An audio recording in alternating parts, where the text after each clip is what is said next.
Hey friends, it's Kurt Willems. Thanks for listening to Theology Curator, and wanted to say a couple of ways that you can support the show. Really easy. Number one is go to your podcast manager of choice, find this show, and give us a review. It really helps the algorithms of the interwebs and whatnot for folks who need to find new content. And then secondly, I want to invite you to join the newsletter that I send out occasionally. And you can find that at theologycurator.com/newsletter. That's theologycurator.com/newsletter. Thanks for hanging out, and I hope you enjoy today's conversation.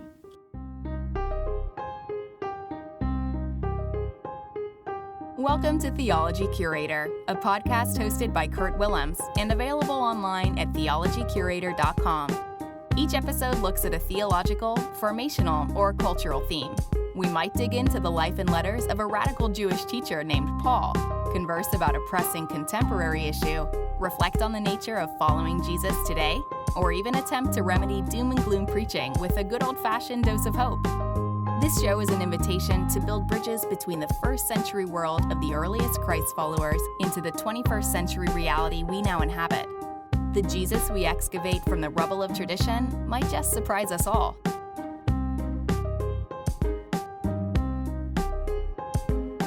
I want to welcome you back. We are in a series called Jesus Politics. This is number 5. My name is Kurt Willems, and I'm excited to step into a topic that I think is really important, especially as someone who comes from the Anabaptist tradition. Now, I realize that's not most of you. Most of you are probably like, Anna what?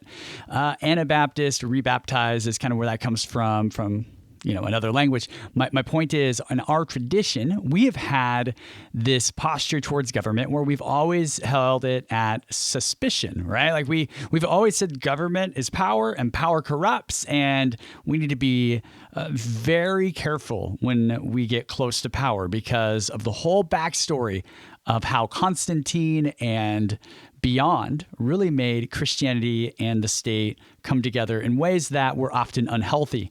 And so my Anabaptist predecessors and many who followed after them were very committed to an alternative kingdom. Some have called this a two-kingdom theology, in that there's the kingdom of God and then there is the kingdoms of this world, and we're called to be people of the kingdom of God. On a very foundational level, that's my theology. Like, that's where I come from when it comes to talking about American politics. With that said, some people from various branches of Mennonite traditions, Brethren traditions, what is broadly called Anabaptist, have sort of taken the posture in generations past and even now of non-sort of involvement. Basically, they're going to do their thing, so we're just going to love. And I have actually come to a place in my own journey, and this has been for a while, but where I don't think it's that simple. I don't think it's as simple as saying, the kingdoms of this world are bad, and so we just don't mess with those because they're all empire anyway. I think there's something to asking other questions, especially when, as a white male in the United States, I'm not really part of a persecuted group anymore. My ancestors were a persecuted group. My great-grandfather and his parents fled here in the dark of night to escape possible violence and death. I mean, this is the story of many of us in the Anabaptist movement. But here's the truth. You find us in America, we're white, we're seen as productive workers, maybe whatever labels were attached to Mennonite people, we have always been seen as white. And what that has meant is that over time, our privilege has been something that we've gotten used to. And so as someone who is, and I'm going to use air quotes that you can't see, I do this sometimes in shows, ethnically Mennonite. In other words, my family of origin is Mennonite. I don't know how to trace it too well. There's some Dutch, some German, some Russian probably in there. This is where I come from. And so I want to name that and say, so how do I engage now as a 21st century person who has inherited this beautiful kingdom theology, this theology that says Jesus is Lord and no one else, including Caesar. Yet, who has privilege, and that privilege can affect the lives of real people who have less than I have. And that's what I've always wrestled with when it comes to politics. So I've kind of taken the posture of opting in when necessary, but watching the ways that I opt in. And I think that's going to come through in various episodes. And it's in that spirit that I want to mention basically the theme of this particular part of the episode. Speak truth, be truth. Speak truth, be truth. That would be the posture that I see in the thread of Scripture, and also especially for those of us who have privilege to kind of check us so that we don't opt out where we could actually make a positive contribution alongside those who have less privilege. And so that for me is huge. And it's in that spirit as well that I want to talk about race and retribution for a few moments. And I don't come at this as an expert. I come at this as someone who continues to grow and learn.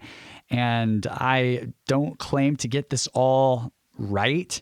I also know that there are many practitioners who are Black, Indigenous, people of color, who have a lot more wisdom to say on these things. But because I have your ear, I'm going to just give you some of my thoughts that I continue to process.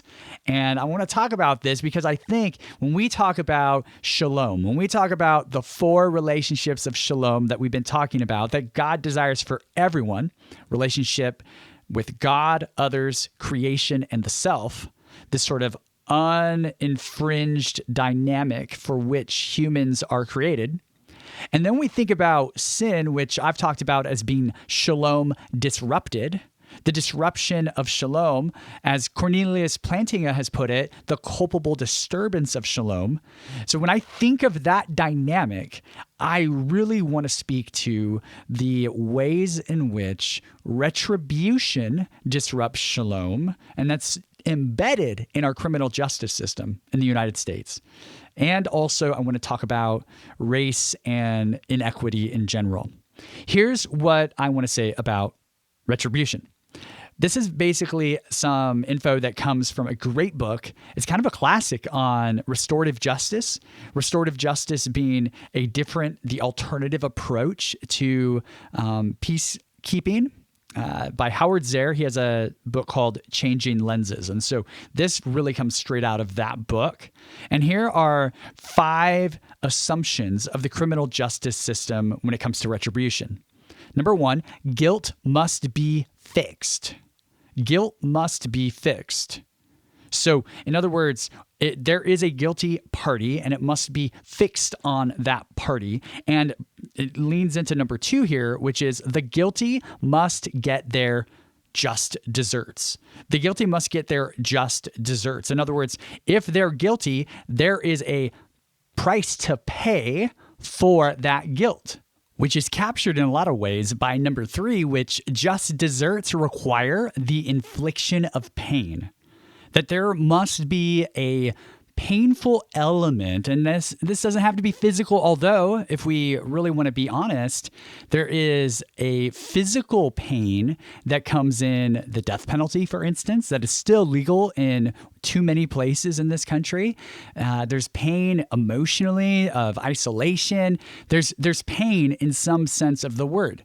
Just desserts, they require the infliction of pain in some sense. So that's number 3. Number 4, justice is measured by the process. So in other words, what process can we put in place with a jury, which, I mean, have you ever heard the phrase something like, the system did its job? The system works, It's that idea that there is a process that leads to proper outcomes. Maybe not perfect outcomes, but proper outcomes. Yeah. And then number 5, the breaking of the law defines the offense.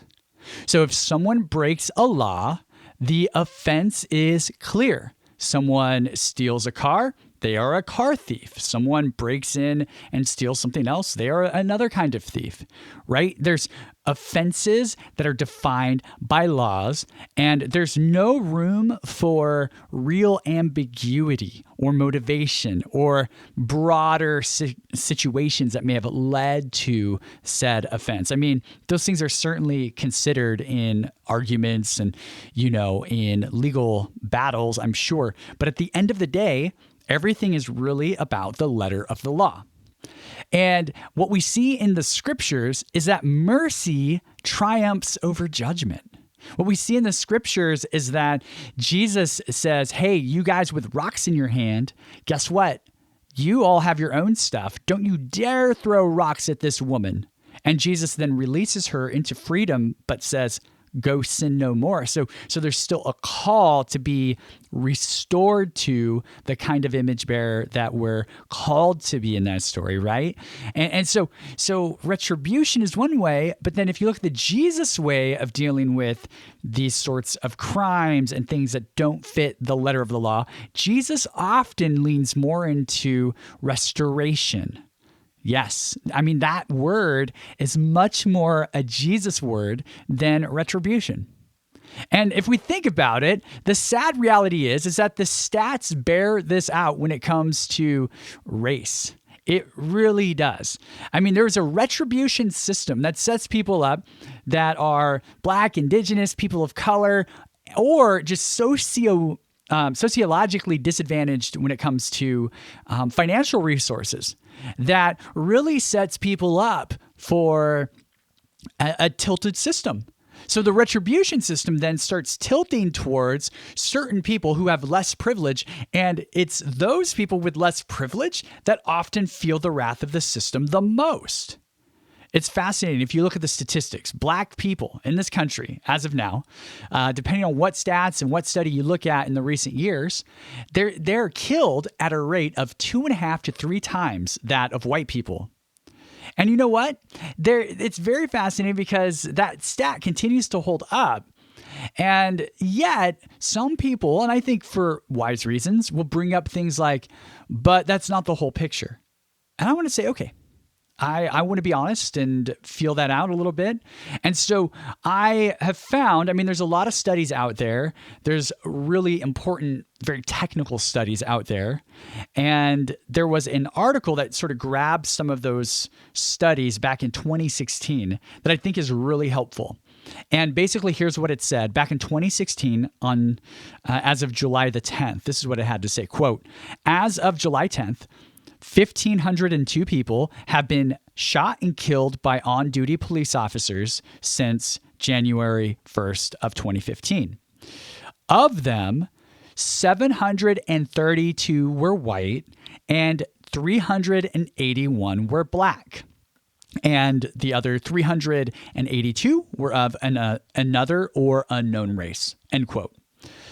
That is the end of the story for many people. They're like, look, white people are killed way more often. Like, just look at the numbers. And this bears out, okay. But here's what we have to understand. If we were to break down the data, again, this is data based in 2016. If you were to look at data from 2019, for instance, I'm sure it looks very similar, but I just want to name that. But here's what the data would bear out. In 2016, there were 160 million more white people in America than Black people. White Americans equal about 62% of the population. So hold that for a second. So 62% of the U.S. population is white Americans. White Americans are 49% of those killed by the police. Okay? Now, again, a lot of numbers. So 62% of the whole population is white. And then of the people who are killed by police, 49%, so almost half, are white based on these numbers, okay? But here's where it gets really interesting. 24% of those who are killed by police are African Americans. Yet, African Americans only compose 13% of the population. So, in other words, the stats are radically clear in that if you were a Black person in this country, although on the big numbers, you might only have 24% of black people that are killed by police, each year. The truth of the matter is that when you consider the population size, it is clear, as the article stated, quote, Black Americans are 2.5 times more as likely as white Americans to be shot and killed by police officers. You've got to track that. And this is a big problem. I mean, this is a huge problem. And I just want to say, I'm not anti-police. I have friends that are police. I've had family members that are police. I'm a pacifist, so I couldn't do that job. But I can understand why someone with a different worldview could, or a different theology of violence could. But it's really important that we recognize the inequities of a system that clearly is targeting communities of color, specifically Black Americans, and as we continue to see, Black men. Now, is this something that is happening on a very conscious level? I don't know the answer to that, but think about it a little bit, because some people will say, well, aren't there Black police officers, like some of whom likely have killed Black men? Are they racist against their own people? And here's the deal. I can't know every individual's heart on this, or like why people are killed. But it's really important that it's understood that this is less about individual and conscious racism or prejudice, because of course those things are important. But what is more central to the conversation, and this is as I understand it so far, and I want to continue to emphasize that. But what I think is more important really is how the systems take on lives of their own. When you have a retribution system, and then you have a system of poverty and inequities that have existed for generations, a system can be racist, not primarily by its intent, so to speak, although there is some intention, especially historically, behind how these systems got started. But it's really what we need to look at is the impact, and the impact is clear. The impact is absolutely clear. And so how policing is structured and executed leads to the loss of life in several cities around the country. And this should matter to followers of Jesus. And here's the deal. Some cities do better than others, as I understand it. And you know what? Here's the real truth, though. We have a system with a huge racially biased impact. And by the way, the source of all of this, all of these stats come from, aren't more white people than Black people killed by the police, from the Washington Post back in July of 2016. So that is maybe just one look. And, there are people who will challenge those stats and say there's not enough factors. And I can understand that as well. And yet, if you really go deeper into the statistics, I think it's pretty clear that there are, in fact, multivariable studies that demonstrate this reality, that this is a big deal, and we've got work to do. Okay, so assuming you are at least interested in the possibility that the rate at which Black people are killed is greater than any other population, and assuming you think, you know what, a system rooted in retribution, we would expect that in the kingdoms of this world, but it shouldn't be something that I, as a Jesus follower, am all pumped on. And for me, that includes things like the death penalty. I would lump a lot of life issues, war. I don't want any of these things being real in the world. Some of them are going to be real in the world. But it means that if I have any platform to stand on where my privilege can tilt towards bringing some sense of possibility towards communities that have less privilege than I do, then that's where I want to speak up. That's where I want to speak truth. That's where I want to call the nations to account, including our nation.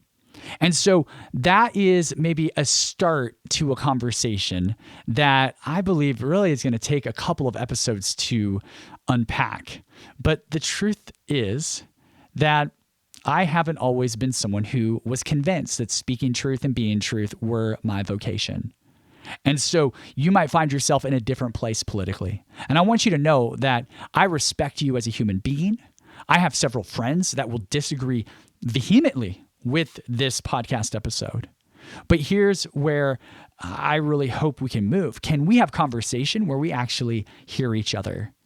And not just a bunch of white dudes having philosophical conversation, but can we have conversation where we're listening to people that are from communities that are more marginalized than ours, that do have barriers to life that we don't have?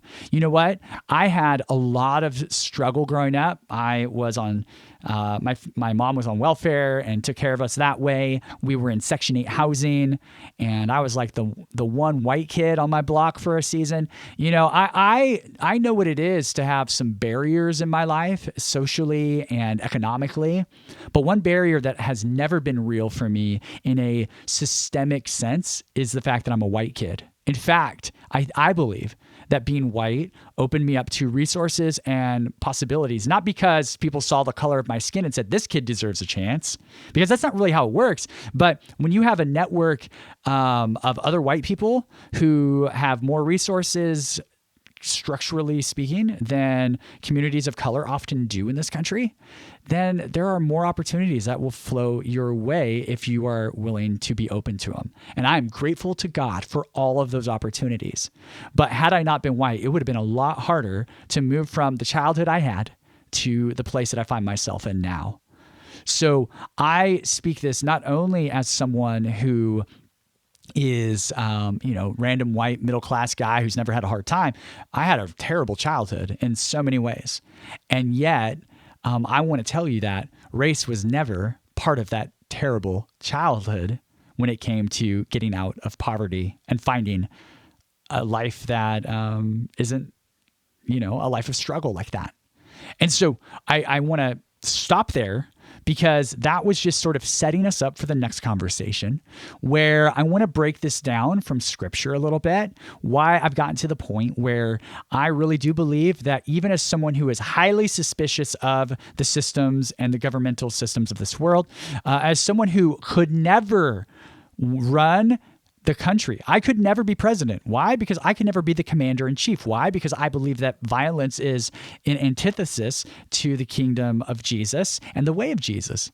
So I come with all of that and still say, I think there is a call, at least in our context, to be people who speak truth to the system if we have the privilege to do so, and to be truth by the way we live.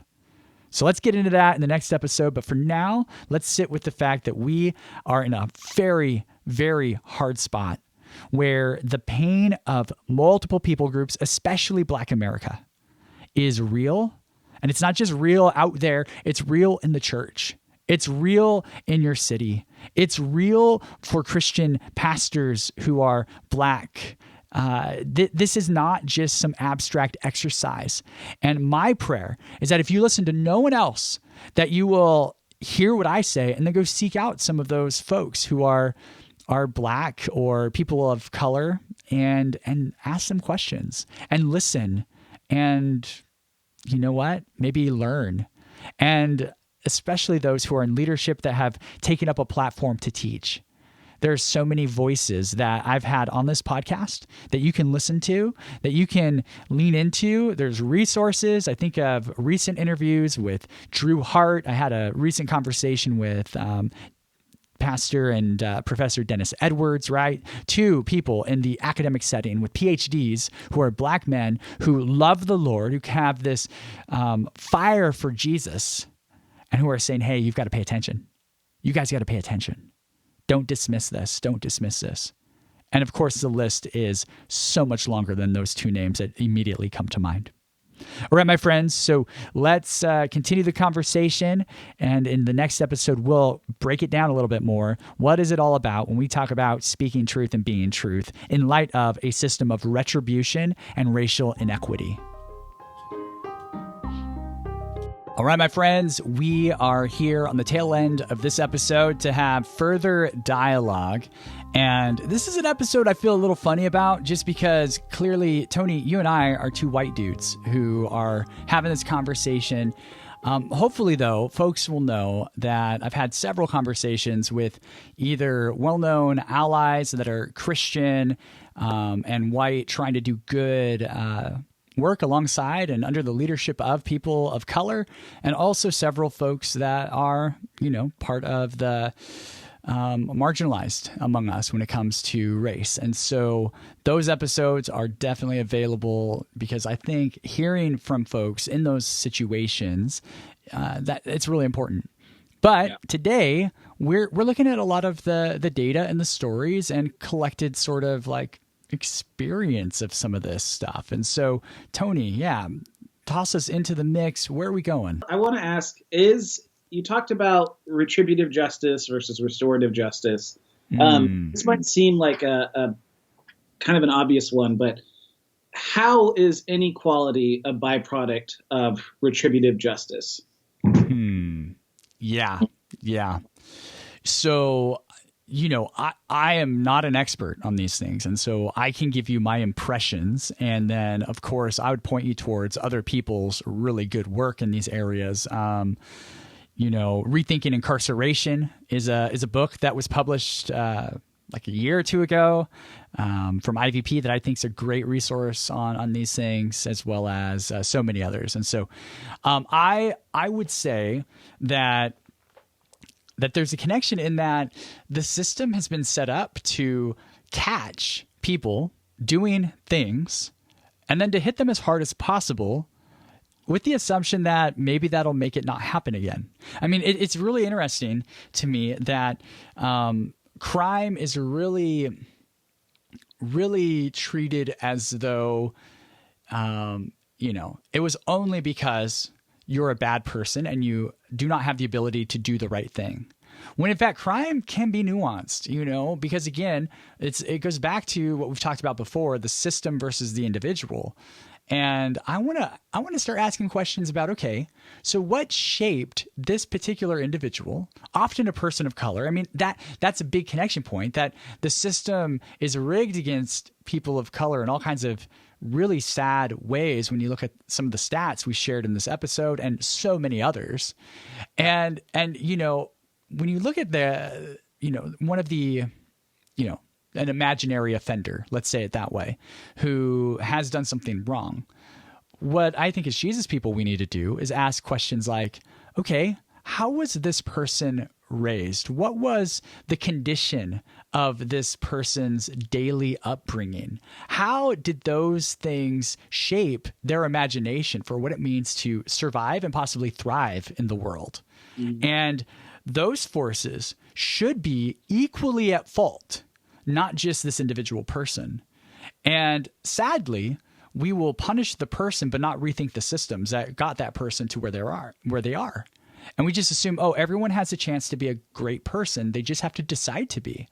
Well, I mean, a lot of our lives are really decided for us in advance. This isn't a Calvinist thing to say, but actually just a sociological thing to say, that you're brought into a situation where your response is the only thing you have control of, but your response is going to be conditioned by what has shaped you all your life. We're all shaped by things that are outside of us. And so it's those moments of light that come into our lives that have the potential to push us in directions that perhaps are better and healing and, models of goodness. But I think we often fail to notice that, hey, the system is set up to punish people as though they've made one isolated individual choice. And often they're bad choices. I don't want to minimize the things that have happened, but we have to really take into account the whole picture. And then we have to take into account Jesus's model. Jesus says, love enemies. Jesus says, drop stones when the rules say, do the retributive thing. And Jesus says, but hey, you in this circle have done bad things too. Notice that we all have stuff. And so I really have come to appreciate those who do the hard work of restorative justice. And I don't have stats in front of me, but my understanding is that when you implement restorative justice practices in, for instance, juvenile justice systems, that the crime rate and the reoccurrence of crime go radically down because there's been systems set up that actually bring about restoration and positive possibilities. I mean, when a victim and offender have to sit in the same room and discuss what happened and then come up with how they're going to repair the breach that has been broken between them, this is revolutionary stuff. This is humanizing stuff. This is Jesus stuff. And I'm very proud of my Anabaptist predecessors who really have been one of the leading voices in restorative justice work. There's a way to tilt a system away from the demonic and towards the hope of Jesus, even if Jesus isn't necessarily going to be named in those processes. Yeah, that's good, man. That's really, I when I was working at the Halfway House, I think we talked about that when you had me on to talk about my book. Worked with kids who were just out of juvenile detention center, not quite ready to go back into the world. And we had unfortunately, a number of them were kids of color. And I remember, I can't remember who it was that was murdered by the police, and footage was put on the news. And one of the black kids that was there was watching it. And he looks at me and he goes, I messed up, but why shouldn't I mess up? Like, this guy did everything right and he still got choked to death. And I mean, what's the point? Why don't I just steal when I want to steal? And why don't I just pick a fight when I want to pick a fight? Cause I'm going to pay for it, whether I do it or not. And wow. And it was just this that time working there, and more specifically with that kid, this time of understanding that there is a context that informs decisions, and punitive justice does not care about context. I want to talk about speaking truth, and I have just a bit of a kind of a preface before I bring this question up. And you might disagree with me on this, and to which case I celebrate that because I'm an Enneagram 8. But my personal opinion is that what we have now as cancel culture and call out culture, I don't think it's good for anybody. I think it's for discourse, it's bad for education, it's bad for unity. It has all the psychology behind it of a witch hunt. I think cancel call out culture has started out, at least when we're talking about Kevin Spacey and Harvey Weinstein and all that kind of stuff, it started out really helpful, and there's a context where it's appropriate. But I think the direction it's been taken is not good for anybody, and it increases this polarization that we're seeing in our country. Having said that, there is a biblical moral mandate to call out injustice, especially when it comes to racism and systemic oppression and all of that kind of stuff, and kind of call it out when you see it. How do we practice speaking truth without perpetuating the worser tendencies of call out culture? Yeah, and I think that's really a really important sort of nuance you're bringing up, because cancel culture has become this weird sort of thing in the last, during the pandemic, I think it's really become extra pronounced. Because on the one hand, if an organization and their leader are perpetuating something that is clearly unjust, whether it's militarization of whatever, these are things that I used to care about. Is this company supporting violence elsewhere? I don't want to support that company. I want to cancel them from my agenda. I'm not going to buy their products. They're canceled, right? And I think there's various ways that you kind of allude to where that sort of canceling might be a way of resisting empire in all its forms. Now, here's what I have mourned lately. And if I don't get to all of what you said, just remind me. But what I've mourned lately is what I see in Facebook, for instance, where, someone is just so overwhelmed by the fact that other people disagree with their opinion. And they do so a lot of people are putting opinions out there that are pretty nasty at times. So I understand being sort of weary because of that. But I see a lot of comments like, okay, goodbye. In other words, unfriend, or sometimes they'll just say unfriended ! Or, and there might be some room for that if this is someone you've never met before and they're really trolling on you or something. But I think it just shows that we are unwilling to just have dialogue and just, and this is this is from my unique perspective, right? There might be people who are in more marginalized spaces of existence where if they don't cancel some of those voices, they're having to carry a heavier load than they already have to. And so I'm not going to ever prescribe to folks in those situations like, hey, do not do any canceling of people. Try harder to build bridges. No, that's stupid. Like, I'm not going to, that's oppression, right? That's white liberal oppression or something. Like, I just don't feel good about that either. But for my own sake, as someone who's trying to build bridges, I want to be slow to cancel human beings. I want to be slow to give up. And I want to be as gracious with those who I have a difference of opinion on, without watering down my opinion. And I think that has to become more and more normative. And Christians should have a leg up on this. But often we are so reactionary, and we've seen this for years. Whether it's a theological opinion or a political opinion, we are very good at just canceling people out. And I mourn that. So yes, cancel sometimes in certain situations. But also in other times, especially those of us who have power, at least when it comes to our position in this country as white people, white men, I think we need to be slower to cancel those who differ from us so that we can have influence and also humanize the other. So those are some thoughts that come to mind. I don't know if I got to all of your question, but that was the immediate. Yeah, I want to point out. There's that quote that's often attributed to James Baldwin. We can agree to disagree unless the thing we're disagreeing about is my humanity. And that impulse, like 100%. And about when I'm talking about refraining from cancel / call out culture, and I think virtually every time when I see a friend of mine of color on Twitter or on Facebook, do that, call something out, like it almost always feels just and right and appropriate. I recoil when I see my white woke liberal friends, what feels like virtue signaling on Twitter. It feels I'm trying to accrue the points that I can get for my wokeness, so I'm winning the game, appearing the most woke that I possibly can. And to me, if white people can't calmly have conversations with other white people who have racist tendencies and a racist way to vote, then we serve no purpose in this dialogue. We get to have the privilege of having conversations with people who disagree with us because it's not our humanity at stake.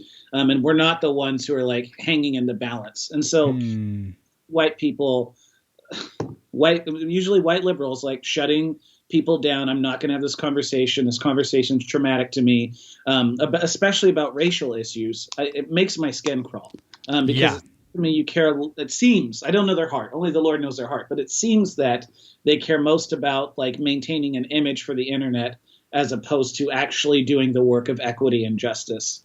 Oh, yeah. And you know what? I recoil now at that word woke. I have no interest in, I think early on, like 4 years ago, when a lot of this stuff became a little bit more socialized because of social media, right? I think there was a season where that word probably had some redemptive meaning for people, be awake and be attuned to what really is happening. It's now become sort of a label for people who are virtue signaling, are sort of, trying to be intellectually convinced that they have the right answers. And I have to own that in my own self, right? Like, I am not woke. Actually, I have a lot of growth to do to really be awake to the struggles and realities of those folks who find themselves at the margins of our culture. And so maybe this is extreme. I don't ever want to think that I'm woke. I want to think that I have way more to learn and way more to empathize with and way more to come alongside or even under to build up any way that I can be useful, And so there's a long journey ahead, and let's not be woke. Let's be people who learn from the marginalized Jewish Messiah that we worship and learn how to serve by coming under people rather than assuming our intellectual knowledge can somehow trump anything that is still lacking in us. Totally. Yeah. I have one more question for you. All right. On this episode. Where do you see in the Bible, where do you see justice executed on a societal level in a way that's like healthy and good? And how do you see that being able to translate to our context today? That's a great question. I don't know. I mean, honestly, like I'll just throw it out there, at least how I'm receiving the question. I don't know that I have a good answer for you. I don't think we have any place in the Bible where anyone really does a great job at this. You know, that's a really interesting thing. I mean, you have certain people who are closer to the heartbeat of God, I guess, at times. But the reality is that, man, like who are you going to look at? Like David after God's own heart, right? Yeah. David's kingdom is not something that I would consider just or equal or holy in the sense that the way of Jesus is. It's very interesting that Jesus will say that he's in that same line. Paul says this about him, right? There's no doubt that David and Jesus have this unique connection. But the thing is that Jesus basically overturns a lot of the key characteristics of that kingdom. Jesus is not interested in replacing David's throne with David's politics, right? Jesus has a whole new understanding of what politics have to offer the world, and they look so much more reconciling. There's no retribution. There is invitation in that, you know? And so I really, really think that Jesus is up to something very unique. And the only time we ever really get a sense of how it's executed well, godly kingdom being executed well, again, we go to those end time passages, especially I would say Revelation 21 and 22, where there's healing waters and there's leaves that are representative of the healing of the nations. No one is ever thirsty. No one is ever without, and God is king. And I think there is no place beyond the vision of hope that we have that you see it that clearly. And so, no, the Bible really, the people in the Bible did not have it figured out, but they wanted to, especially in the New Testament. They wanted to move that direction. And so they did all that they could to align themselves with, Jesus is Lord and Caesar isn't. That's all I got for you, dude. You killed it. Oh yeah, whatever. I didn't kill it. These are all random ramblings without any real facts in front of me. So they stand to be corrected, but hopefully just reflection after a teaching can help people just think other thoughts and kind of keep going, right? So yeah, this is fun, man. Thank you. Thank you. This is a good conversation, I feel like. Yeah, I did too. Thanks for listening to Theology Curator. For more resources from Kurt Willems, check out theologycurator.com/newsletter to sign up for our email update list. For new listeners of the podcast, we hope you will subscribe via iTunes, Google, or your podcast manager of choice. If you like what you hear, please leave the show a review. For regular listeners, consider supporting Kurt's online ministry at patreon.com/Kurt Willems. Lastly, please don't let this conversation end when the episode is over. We hope you feel empowered in regular life to explore theology and faith in intelligent and humanizing ways.